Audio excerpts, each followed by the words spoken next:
This is the Healthy Business Podcast, the show for ambitious business owners who want to grow and scale in a healthy way. I'm Sarah Cook, and I'll be sharing with you tips, inspiration, and proven methods from leading business experts, entrepreneurs, and health and wellness professionals to help you grow your business with more income and having more impact, but in a way that works for you. Because when you have clarity and strategy, you can achieve the results you want. Hello and welcome to today's Healthy Business Podcast. I have a very special guest with me today, the lovely JoJo Smith, the business development and branding fairy godmother. So JoJo, welcome. Thank you for joining me. Thank you for having me. I feel like a grown-up today. I think it's because this is like the Healthy Business Podcast. I look up to you so much in what you do. And I'm like, right, Jet, I'm obviously not going to be on my best behaviour because I never am. I'm always a bit sassy, not sorry. We love a bit of sassiness, don't we? Yeah. But I am I'm very honoured that you asked me to be on here. Thanks, Sarah. Oh, it's fab having you here. I'd love having such a variety of conversations because I think it's really important for the listeners to kind of hear a bit of my journey and listen to my connections and those relationships that I've built over the years, but also means that I can bring in some amazing tips and tricks and advice from people in completely different walks of life and different types of businesses and really help. And Jodie, we've known each other, probably, I don't know, it's probably coming up to about 2 years now, isn't it? I reckon 18 months, 2 years. I would say so. I mean, we did Be Inspired together, and that feels like such a long time ago, where actually it's not even 12 months. No, it was April, wasn't it? It was April. And when I was speaking about it at the end of last year, I was like, oh yeah, I did this thing a year or so ago, and like I was corrected and they were like, no, that was April. But so much had been done in that year that it felt so long ago in one sense, but we obviously joined that journey however many months earlier. So I would say we are coming up for 2 years. Yeah. It's mad, isn't it? One of the things that I always start the podcast with is a question, which is, what does a healthy business mean to you? So I'd love to kind of start with that, and then we can delve into our conversation. I feel like the spotlight just went on. It just clicked, and it's like, okay, here's the question. What does a healthy business look like to me? Okay, I would say a healthy business looks like something that is giving me my happy, my sassy, and my successful. And that's because I'm looking at it from a personal aspect. If I'm looking at it from eyes over the top of the business, then actually, do you know what? I'm going to hang my crown, not my hat. I'm going to hang my crown on the fact that I'd want it to look the same for one of my clients as well. Happy, sassy, and successful. And when I say successful, that will work backwards. So, because I always do things a bit skewiff. I've got a wonky crown, as we know. And I think successful is whatever success is to you. If that's freedom for you and your family, then that's freedom for you and your family. If that's doing something joyous that lights you up, then that's your success for you. If it's financial, but for me, rich doesn't always mean money. Rich can be rich in so many different things. So that's my success. Obviously, you know, it goes without saying that you need it to be healthy from the financial point of view, that, you know, you're not in debt and it's running hopefully at a profit. Although there might be people out there that can afford for it to just tick over and it's giving them the freedom lifestyle that they want. So I wouldn't say that is wholeheartedly where I'm going to hang my hat, my crown. But successful with whatever success means to you is, for me, the healthy part. The sassy part is, it's got to give you joy and a little bit of cheekiness and some fun. Because if you're waking up every morning not wanting to get out of bed, not wanting to go and deal with the people that you're dealing with, then that's no fun, that's no joy, and it's not sustainable, and you're not going to want to like carry on doing that. And happy encompasses all of those two. And, you know, you are living your joyous life. You've created a life that serves you. That, for me, is what business is about. And being in business development, that's where I strive when I work with my clients, to go, okay, this is what we want to look at. And I suppose because I'm a creative as well, the numbers aren't always at the top of my game. I'll hold my hands up. I know don't get me wrong, I do follow my numbers and things like that, but it's the ideas and the clients and the creation and the creativity that really, really lights me. I'm fortunate that the business is going in the right way and is healthy on the numbers side. And obviously I'm not going to not do that with my clients, but it's not at the first priority for me, which may be, a bit controversial, but that's how I feel. And I think that's it though, isn't it? A healthy business is something that does bring you that happiness. Health and happiness is one of the reasons that most of us do set up our own businesses, is that we want to do something that lights us up, that means something to us, that we're passionate about. And if we don't have that, then we don't want to start feeling resentful to things. We don't want to not get out of bed and get excited by our clients. Like that's the fun stuff of running your own business, rather than necessarily being in, a corporate job it's such hard work running your own business. And I know that we all strive to get it so we get the balance right. But if we're 100% honest, it's hard work. Yeah. And you never truly, ever, I don't believe, truly switch off from it. If you do, it's intentionally, because you do meditation, you take yourself away from it, but that has to be an intentional act that you do. So, and you're doing that so you can switch off. So, but it's hard because it's a 24/7 thing, because you're the person, you're responsible, you're backing yourself. And if you've got staff and a team, then you're responsible for even more. And I think it is important that if you don't love it, and if you're not skipping out of bed and excited and, looking forward to Monday, if it's a Monday to Friday operation, then you are going to resent it. It's not going to be sustainable. It's got to come. It's heart-led for me. I think that's part of a healthy business as well. Oh, I totally agree. It's one of the reasons that I really dislike the term work-life balance, especially when you're running your own business, because it is all life. Like, work is a pillar of that, and you can't switch off completely when it's your own business, because if you have got your own business, you should be enjoying it and you should want to be thinking about it at different times, and you can't pigeonhole that into 9 till 5 hours.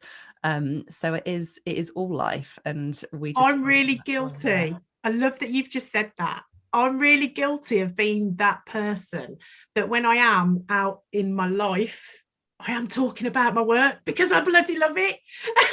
So I'm sure it's so intrinsic, isn't it, that whatever happens in your life happens in your work. Whatever happens in your work is going to affect your life, and that's okay. I think I'm that girl that she's going to talk about a job again, and it's like, well, I'm sorry, you've got to accept it, because I'm loving what I'm doing. I am in my own way, I'm creating a form of a legacy, and that's part of the joy of it. And it's the helping people that I've always wanted to help. And most people that have a heart-led business, you're helping your former self. Yes. So exactly, that's a big part of it for me. So healthy business, yes, you want your numbers in the bank. Yes, you want to be in the black and out of the red financially. But for me, that's the smaller part, and the rest is much, much bigger, because that's how I'm going to live. That's my life. Like you say, it is. I've never thought about that term before in that way. So I've learned quite a few. I recorded a podcast about it fairly recently, actually, and explored the kind of different thought processes around it. So I'll have to link that to this podcast, and you can go and check out what I thought about it. But actually, it leads into your kind of SAS, doesn't it? Your self-awareness strategy, because so much of what we do when we're running our business, we have to be aware of what it is that lights us up, what it is that we get excited about. So tell us a little bit more about your self-awareness strategy, and a bit of SAS coming into it. Okay, so my company's called Creative SAS, CREATIV, no E, because I spent years telling everybody there was no E on the end of Joe. And so it's Creative SAS without the E. Now, there's a little bit of self-awareness strategy straight off, because I made it my own and I was in control of it. And I was like, no, I'm actually going to break the rules a little bit and make a bit of a mark. So SAS is kind of double helpings with me. We've got the whole sassy vibe, which I really stepped into once I started my business, because for any entrepreneurs that are listening to this, how can I say, if you don't step into you within your business, it will hold you back if you're not really stepping out as yourself, because it becomes exhausting to try and either copy others or be like somebody else or not be yourself. I learned that almost the hard way, but very early in my journey. So it was really good that it happened at the beginning. So I truly stepped into myself, and sassy, I would say, is my word. It is me. It describes me. Sassy stands for lively, bold, full of spirit, and a little bit cheeky. Sarah, you've known me for 2 years. I think you'll say that it embodies that. Absolutely does. So that's one helping of sass that you get from me. The other is SAS itself, which for me is the SAS to you, which is your self-awareness strategy. The more self-aware you are, the more you can put your strategies in place to ensure that you're doing what you love, that life goes your way, that you are lit up with joy, that how you react to certain situations so that you can react to them better, so that you can navigate, for want of a better, to navigate your business journey and your life journey. Because if you don't, I have a saying that is, that sort of part of my thing is tutus. It's the year of the tutu. Everybody's got a tutu this year. I love it. It's, my tutu and my crown are part of my signature assets and my brand and what I stand for. And I have this saying that is, you have to know your crown before you can wear your crown. My crown is firmly on the wonk. It's not straight. It's very imperfect, but you have to know your crown in order to wear it. And that is being self-aware. And since I really stepped into my SAS, my self-awareness strategies, again, kind of that's when it exploded. And that's when I really became more unstoppable, more confident, more courageous. The self-belief really stepped up, because I was like, okay, I know how I react to this, or I know how I react to that. So therefore, either avoid those situations, remove them, or when they come, just be aware so that you can bring yourself back to happy a lot quicker. I'm talking about negative situations, but it works with the positive as well. Such a massive strength to have, I think, isn't it? When you're really aware of who you are, what you want, and kind of stepping into that. And, when you are running your own business, people buy from people. So you need to be different from other people. You want to stand out. And actually, you don't want to be vanilla. You don't want to be that, what sort of, I suppose, that the unknown. And, you're better off being polarizing and putting people off than you are really attracting your ideal client. It's part of, again, like the whole USP thing for me, which obviously in the industry is known as your unique selling point. For me, it's your unique superpower, which in turn becomes your unique selling point. Now, you and I are both very strong on collaboration over competition. However, if you want to eliminate all competition, you just got to be yourself, because there's only one you in this world. It's as simple as that. And so many people fight that being themselves because they don't feel good enough, or what will people say? Own it, and your world lights up, because there is no other you in this universe. There's only one. And even if you're a twin, you came into the world so many minutes later or earlier, so therefore you're still individual. So it's, you can tell I get really passionate about this, because it's so important, though, especially with the work that you do, which is all around branding and really pulling out that uniqueness of people. And I mean, that's one of the reasons that I came to work with you for my rebrand, was that just pulling out some of these different things of and I think sometimes, actually, kind of building on that, we don't necessarily, because we live in our own world, we don't necessarily see the things that are unique for us, because it's normal for us. Like, that is our everyday setting. It's your default, it's your autopilot, your default setting. And quite often, this is like, we're going deep now, but quite often our whole truths are not really very nice truths about ourselves. We tend to go to the negative truths before we go to the positive ones. So, especially us women, I think, don't we? Yes. And so you don't actually want to highlight those. You try to hide them. But the secret is vulnerability builds connection. People relate to vulnerability. So actually, I mean, an example for me was, I always used to hide the fact that I used Velcro rollers in my hair. And it was just something that I did to get a bit of extra curl, turn up the volume. People are going to go turn up the volume. You don't need to do that, Jo. You're already loud enough. But it was something that I used to do, but not really tell anybody. And kind of came with the Hilda Ogden kind of stereotypical thing now. I'm showing my age there. But it came with that, and it wasn't a glamour thing. I mean, obviously the Liverpool look kind of made it a little bit more glamorous, but I started stepping out in my Velcro rollers. People loved it. They absolutely loved it because it was imperfect. It was just who I was. And it's now one of my signature brand anchors, is that she'll rock up in her rollers. Yeah. And I've been known to have business meetings with them in. But that's me. And it's going back to that not apologizing though, isn't it? Of kind of being apologetic for who you are, what you want to achieve. Like, we shouldn't have to apologize for the goals that we're setting ourselves. They're always going to be different to other people because we have different reasons for doing things, from different family setups, different financial needs. And it is leaning into that. I want to go back, loop back to, and I have a tendency to go off on a tangent, but I want to loop back to what you were saying with regards to, do you know what? I wanted to loop back and now I've forgotten what it actually is I wanted to loop back to, because I was thinking about so many different things. What was the question that you said to me just before we went into that conversation then? Because I was like, that's really important. We were talking about the how we're not very good at kind of seeing that was uniqueness. That was it. Right. I'm so glad you said that. Right. Because we went off. I was thinking about my rollers.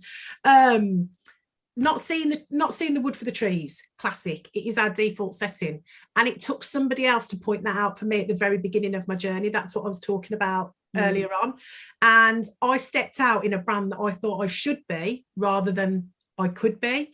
Yeah. And when I presented it and said, well, this is what it is, but it's not really me, I was challenged about that by the fabulous Danny Wallace. It's no secret. And she was like, I've only known you 5 minutes and you're leopard print, you're pink, you're sparkly, you're bubbly. How is this your brand? Yeah. And I'd been working in business development for 20 odd years, and I'd been stepping out for other people's brands. And so even though I'd been successful with my personality and with myself, I still always had restrictions of who I was representing. So when I stepped out on my own, which was a big thing for me because I didn't have a lot of courage and confidence, I had no qualifications per se. Although when you look at it, I had 20 years business development experience. So actually that's more than qualified.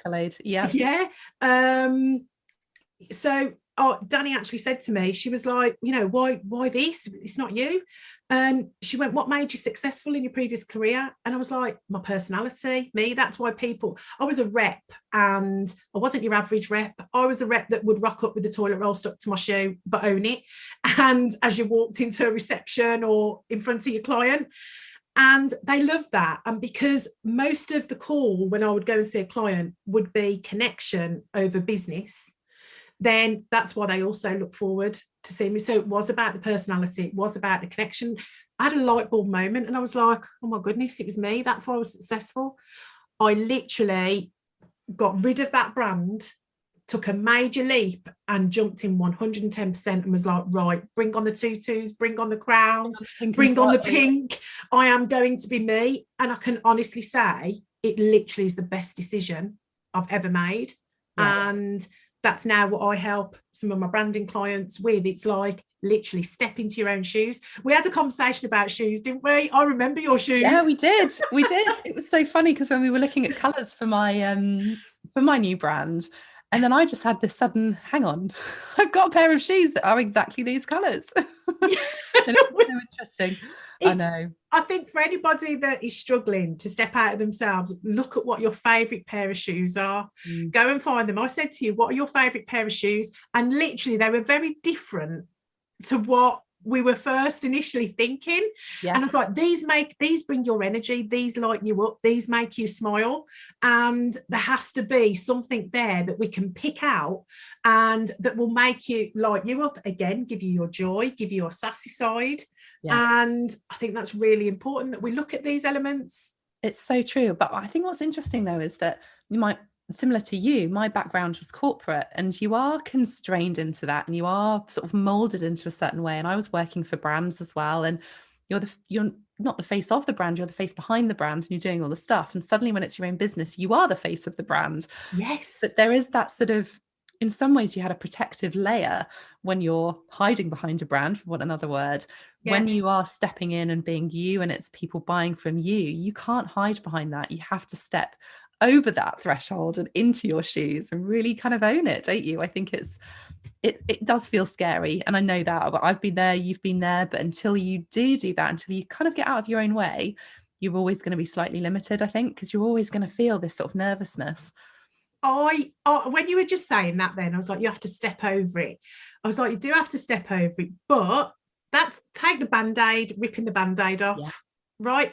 If you do it slowly, it hurts and you're prolonging it, and the anticipation and the anxiety of pulling that plaster off, and you leave it a little bit, you come back to it a bit later and you know it's going to hurt again. All that energy you're wasting. My biggest piece of advice would be jump into you. Jump in, just go whole hog, because there's no point doing it a little bit at a time. If you want to create impact, just be like, this is me, this is who I am. It was painless, to be honest with you, and it was really liberating. Yeah. Oh, it's so exciting, I think, when you see people doing that as well. Like, I just felt so much freer when you presented the brand back. I was like, this is me. And I know we made a few tweaks along the way to kind of push it a bit further in some ways with different elements that I wanted to bring in, but there is that. I think it is going back to that, you can't see the wood from the trees, because you want something different, but you need, yes, I'm creative to a certain extent, but actually I needed someone like you to really pull that creativity out, help me look at things in a slightly different way. So if someone is kind of listening to this and thinking, yeah, no, this is all making sense, I'm wanting to make a shift, not really looking, how or where, get some advice from somebody, reach out to JoJo, reach out to somebody else that you trust, and just go, even if it's just those words, what do you think of me? What are the first few words that come up when you're thinking of me? Exactly that. It's that reflection back, isn't it? It's what other people perceive you to be. And does that fit right? If it doesn't, then something's got to shift.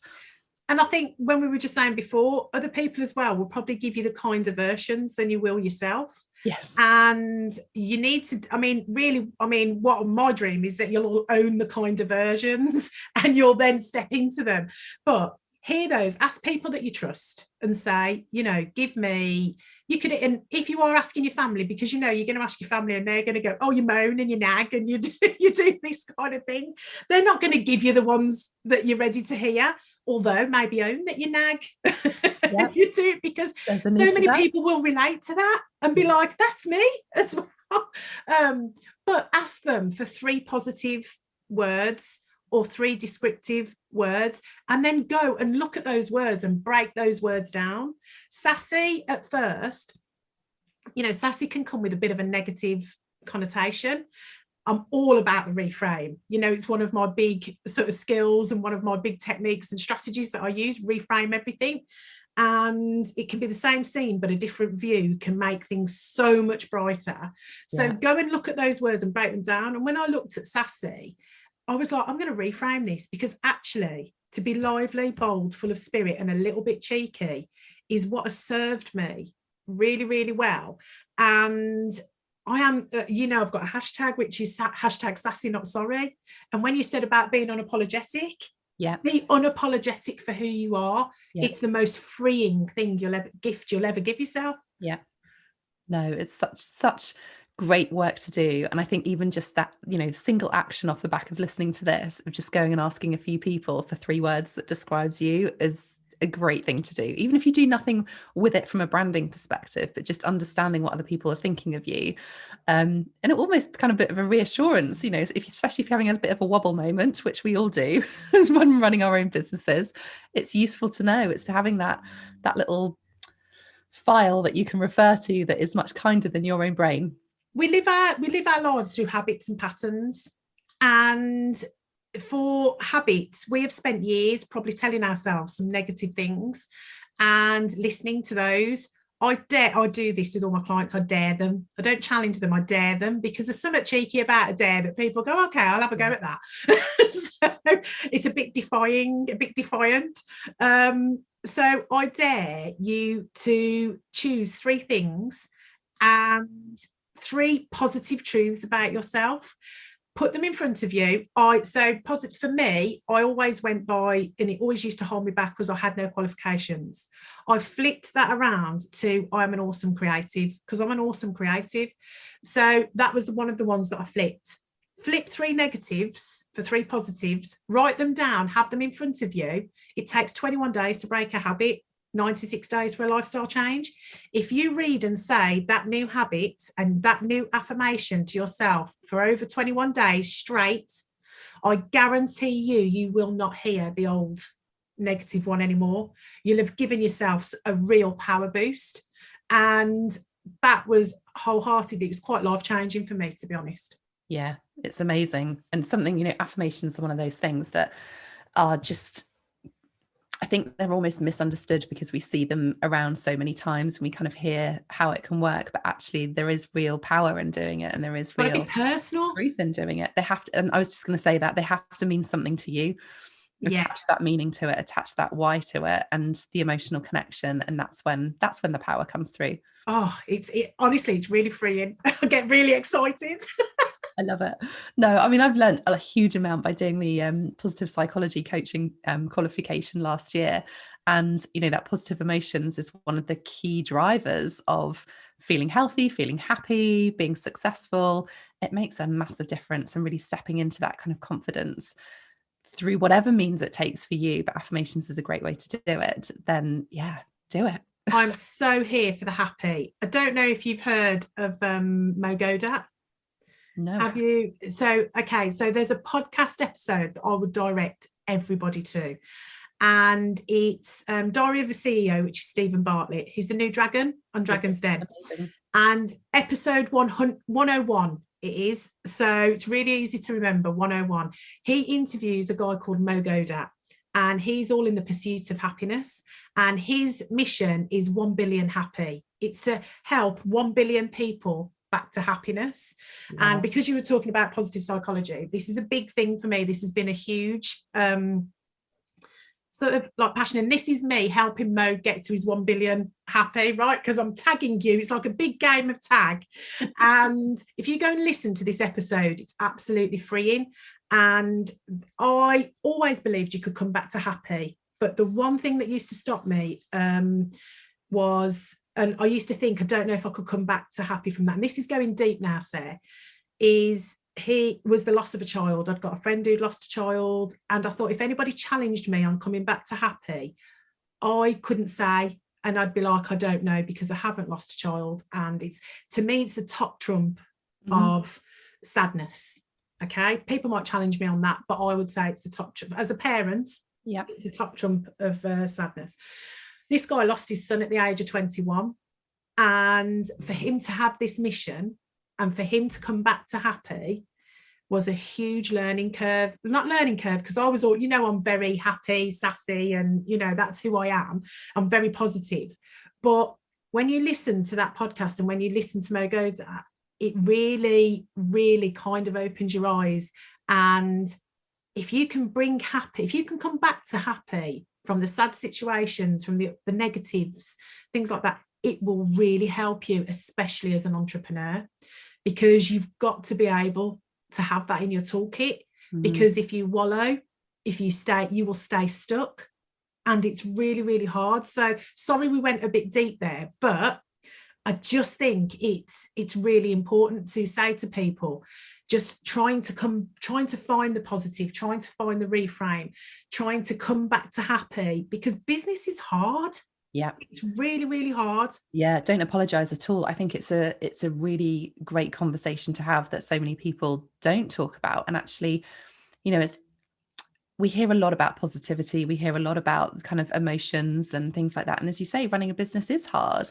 But if we can reframe things, if we can have our own positive toolbox that enables us to reframe things quickly, move on from certain situations, not only does it help you feel happier, it's also going to help you get better business results, because you're not dwelling on things. So you're moving forward, you're making quicker decisions, you're not taking things kind of personally.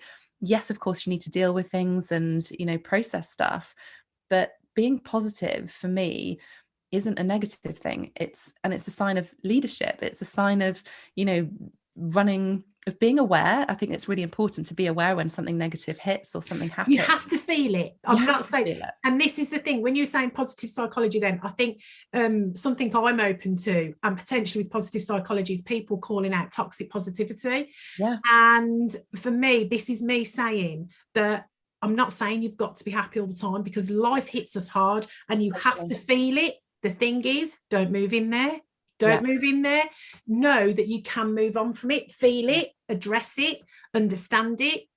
But the quicker you can come back to happy, the quicker you will move on. Yeah. And Mo says he's an Olympic champion at it now. He can kind of come back to happy in 7.2 seconds or something like that. And it's really, it's an exercise. Really, I'm not a fan of exercise, we know that. But this kind of exercise, I am an Olympic champion in it now, because it's something that I've really adopted. But that comes back to SAS and self-awareness strategy, knowing how you can do that. No, I totally agree with you. Completely aligned. I want to delve into a little bit around kind of all the things that you help people with, because we were talking about this before we started recording, of how actually this level of self-awareness, this level of confidence is almost like a foundation for kind of moving through into creating different things in your business. So yeah, I kind of want to delve into that and explore that a bit. I mean, obviously we've talked a lot about kind of confidence as that being that kind of platform that you have to have as a business owner, and having your own toolbox, which is going to be unique for everybody. But then moving into that kind of, owning your wonky crown, owning who you are and what that means, and then taking that to the next level. So, okay, so on my business journey, obviously with the business development, 20 years gone, and then I discovered how powerful stepping into my brand was, and then my self-awareness strategy. I've kind of gone sort of like backwards on the journey, if you like. So originally it was all about branding and business development for me with my clients. I've always had a passion to motivate, encourage, cheerlead, and show people their potential. Hence the fairy godmother, because when I stepped into my first journey, it was like, what am I? Am I a consultant? No, that sounds like Jeff in a grey suit. That's not me. Am I a coach? I'm not a coach. I'm more like a carriage. I'll get you to where you're going in your destination with sass and style. So I sort of really gave myself the title as a mentor, but that didn't have enough sass for me when I was introducing myself. So the fairy godmother archetype is to help people with their potential. So that comes back to the motivation, the cheerleading, and I am all about, as we've just spoke about, the positivity. So when you've got a business, and to have a healthy business, if you like, because that's what we're here for, that's what your topic is, you need that courage, confidence, and self-belief. That's your base layer. Quite often people don't start out with that, but if you can recognize and be self-aware with where you might be lacking, it might be just the courage, it might be the confidence, it might be the self-belief, it might be all three. But if you can really recognize and have a toolbox and strategies for that, that to me is your base layer. That's your brick foundation and your concrete foundation. Take that to the next level. That will give you the courage, the confidence, and the self-belief to step into your brand, be who you are, totally unique, and own it, which I'm not dulling it down. It's very hard to do that, and it is a brave thing. You need courage to do it, because you will worry about judgment, you will worry about who the hell am I to do this. Again, goes back to your base layer. You've got to have your courage, your confidence, and your self-belief. And self-belief for your business to scale and grow and shoot for the stars rather than play small, you need that self-belief that you can do it. So again, back to the foundation.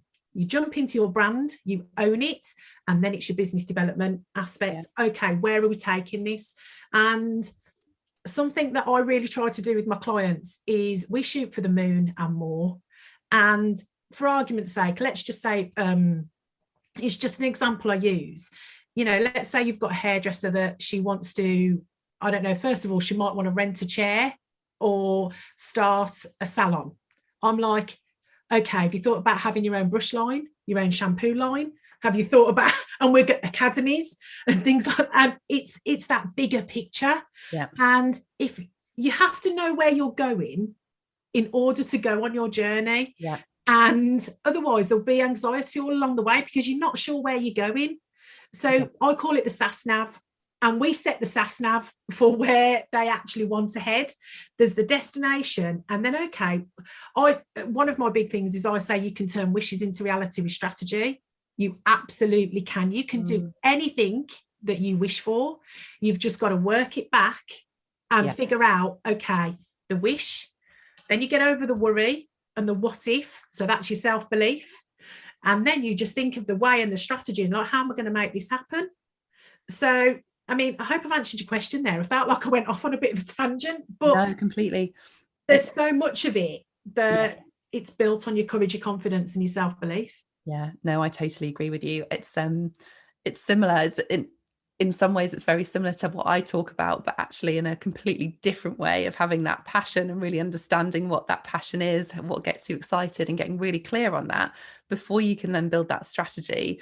And as part of that is the high performance for me. And that's the, your belief in yourself. It's your support systems. It's the looking after yourself, as well as the systems that you have within your business, making sure that's in its optimal level. And that's when you get the results. But ultimately, you have to understand where you're heading. You need to know where you are right now as well. Yeah, you do. You really do. That's also important. But also being open to that there are so many different pathways that you can actually get to that destination. And we will hit roadblocks along the way. We will hit those obstacles. But having that confidence and knowing that will happen means that when a roadblock comes up, you know how to deal with that already. Or, you've got the confidence to go, actually, that's okay. I'm going to reframe that. I'm going to take a different route. I think so many of us get stuck when we hit a roadblock because we're like, oh, how am I going to do this? Right. And again, one of my quick fixes is you've got to this age. If you were to turn around and look back, there's probably a million roadblocks that you've come through, gone over, climbed under, gone round, crawled through. However you've got past them, you've got past them. Yeah. I call those your past scary pumpkins of potential, because if you look at those, I'm a fairy godmother, I deal in pumpkins, right? So if you look back at those and go, hold on a minute, I did that. So I'm still here. I'm still surviving. I made it through. You look at that next roadblock and go, well, okay, I know I've done it before. I can do this again. Yeah. And they become the power source to your pure potential. And again, it's a reframe. It's like, if I look at what I've done, I know I'm capable of that. So, and that really helps you with your self-belief. So important. I love it. The power of reframe. There's so many different things in there that we've kind of covered. I know. It's one of the things I do on SAS on my course. It's rapid reframing, because it's been a huge part for me. And I didn't even realize I was doing it when I was younger. And my journey is not your average kind of childhood. I'm a survivor of the care system. And I think it wasn't until this comes back to being self-aware in your SAS. Once I started to look back at that and how I'd coped with certain situations, and I became aware of those and aware of myself, I was like, hold on, I've been doing this for years. I didn't even realize I was doing it. And rapid reframing was a big thing. And it's so powerful, so powerful. What would you say? So if someone's kind of listening to this and going, all makes sense, but I have hit a roadblock and I really don't quite know what I'm doing or how to get through this, whether it's personally, whether it's in business, what would you recommend them to do? I would look at it and think, okay, what part of this is stopping me? Is it fear? Is it, if it probably is fear, or it could be financial, or it depends. I mean, it's a big thing. It really does depend on what it's relative to. Yeah. But I would say it's probably going to be fear. It's probably going to be financial. It could be your circumstances, what the roadblock is. But let's take it to fear, which is potentially what most often it is. Why are you afraid of it? Why? Ask yourself why, and then try and relate it back to something you may have overcome before. That will help you with your reframe to know that you've got the power to do it. But break it down and start to talk to yourself in a positive frame of mind about it, rather than I can't do this.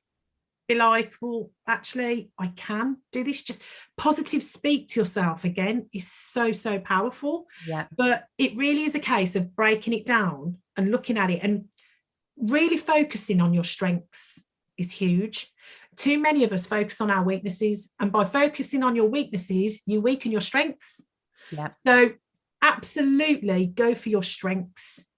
Look at the problem, bring your strengths to the table, write it down if you have to, and then use those to get past that roadblock. And if that means calling somebody, if it was tech, for argument's sake, I'm shocking at tech. All I used to be able to do was order from Next and do my banking online. And now I've got a website, a podcast. I've got, a couple of businesses now.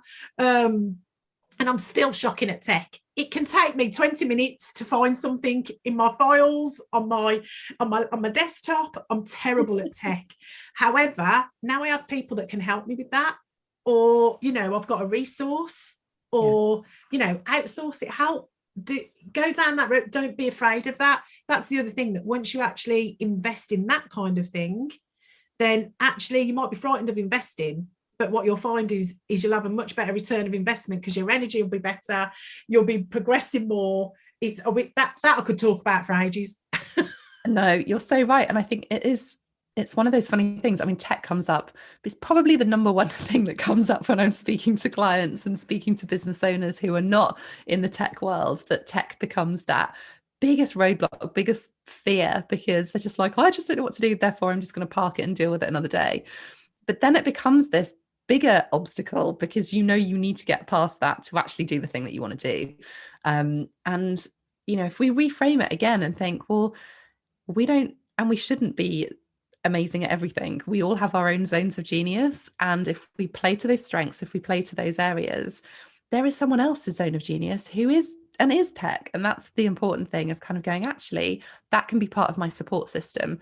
That can be something that I'm investing in. It'll take them half an hour. That'll take me something a whole day. And think about the amount of money that you could have earned by working on something else that is in your zone of genius for a whole day versus outsourcing. For me, that's a investment, and letting it go. Exactly. In the words of Elsa, let it go, because it will serve you. And if it's a financial thing, if it's something that's really big, and you've got a strength in another way, you will quite often find that somebody techie may not have a creative strength that you might have, or something else. So swap services. Yeah. Don't be afraid to ask. Yeah. And that's you stepping out. That's you stepping out. I mean, this served me massively in the very beginning of my journey, because, I didn't really have the finances to put out there. However, I went in search of the people, or I listened and heard about the people that I already knew. And it was like, okay, I wholeheartedly believe in fair exchange. And it was one of the reasons why I started my company. And fair exchange, you can offer something out. If you don't ask, you don't get, is part of my sassy, cheeky side. And they can only say no. And if that's not the case, but some of my best connections and relationships have been built on the fact that we did swapsies. Yeah, amazing. There you go. You've heard it here. But I think it is. It's not being afraid. It's knowing what support you need, and then actually going out and taking that action, taking responsibility for that action as well. Amazing. Action is huge. I hope if anybody's listened to this, and I always hope that there's been some inspiration or a takeaway, but that inspiration and takeaway is totally wasted if you don't actually take action from it. So hopefully somebody has been inspired, but I really hope I've inspired you to take action and do something, and don't just sit on it, because then it's wasted. Do something with it, because you're worth it. I love that. That feels like a really lovely place to kind of wrap up and say thank you really for coming in and sharing a little bit about your story, but also giving some really great advice on stepping out, owning your own wonky crown and having your SAS. Yeah, exactly. Definitely. Where can people find you if they're wanting to connect with you? Where's the best place to find you? Okay, you can come and hang out with me on Instagram. My stories are quite jovial, quite funny, and they're always constant. You can come and find me at Creative SAS on Instagram. Again, CREATIV, no E, SAS. So that's Instagram. You can find me as JoJo Smith on Facebook. That's my personal profile. But I do have a group as well, which is the Happy, Sassy and Successful SAS. And if you want to come and join us there, we're a very sassy bunch and we're very supportive. It's a really nice, safe social space, and it's very inclusive and encouraging. And community was a huge part of my journey. And it's really important that you do have a community around you. People traveling in the same way. You know, you are who you hang around with. Yeah. And I firmly believe in that. So come and hang about with us there. There is a freebie, 22 top tips on a happy, sassy and successful life. You can go and have a look at that. There's my link tree on Instagram. You'll find that freebie. Amazing. JoJo, it's been a pleasure. Thank you so much for joining me. Listeners, I hope you have enjoyed it, and I will see you on the next episode. Thanks for listening to the Healthy Business Podcast. To get your free checklist with 1-minute hacks to accelerate your business and find out more about our community, head to my website, sarahcookmarketing.com/healthy business.